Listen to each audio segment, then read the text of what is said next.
నేను పాడిన పాట రాత్రియందు జ్ఞాపకము చేసుకుందును. 77వ కీర్తన 6వ వచనం. పాటలు పాడే ఒక పెట్టె గురించి విన్నాను.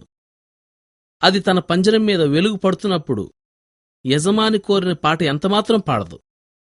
ఓ కూని రాగం తీస్తుందేమో గాని పూర్తి పాట మాత్రం పంజరం మీద దుప్పటి కప్పి చీకటి చేస్తేనే తప్ప పాడదు.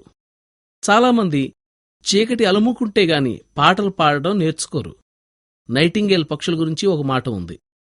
ఆ పక్షి ముళ్ళుకేసి తన శరీరాన్ని గుచ్చుతూ పాట పాడుతుందట. దూతలు పాడే పాటలు రాత్రిళ్లు మాత్రమే వినిపిస్తుంటాయి. ఇదిగో పెండ్లి కొడుకు వస్తున్నాడు, ఎదురు వెళ్ళండి అనే కేక అర్ధరాత్రప్పుడు వినిపిస్తుంది. నిజంగానే ఆకాశం మబ్బులు కమ్మి చీకట్లు ఆవరించే వరకు ఆత్మకు తనను ఓరడించి సంతృప్తిపరిచే దేవుని అపారమైన ప్రేమ అర్థం కాదు.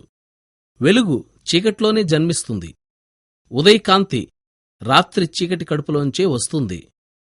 నటాలి అనే పదవీ భ్రష్టురాలైన మహారాణి కోసం దక్షిణ ఐరోపా ప్రాంతాల్లో వెతకడానికి వెళ్లిన జేమ్స్ క్రీల్మన్ అనే ఆయన ఇలా రాస్తాడు: అదో మరుపురాని ప్రయాణం. గులాబీ పూల పరిమళ తైలం అంతా దక్షిణ ఐరోపా ప్రాంతాల నుండే ఎగుమతి అవుతుందని నాకప్పుడే తెలిసింది. అక్కడ నాకు తెలిసిన విచిత్రమైన విషయం ఏమిటంటే, గులాబీ పువ్వుల్ని కారు చీకటి సమయంలోనే కొయ్యాలి. పూలు కోసేవాళ్లు అర్ధరాత్రి 1 గంటకు మొదలుకొని 2 గంటలకు ముగించేస్తారు. మొదట్లో ఇది నాకు మూఢాచారం అనిపించింది. అయితే ఈ దివ్యమైన మర్మాన్ని అడిగి తెలుసుకున్నాను.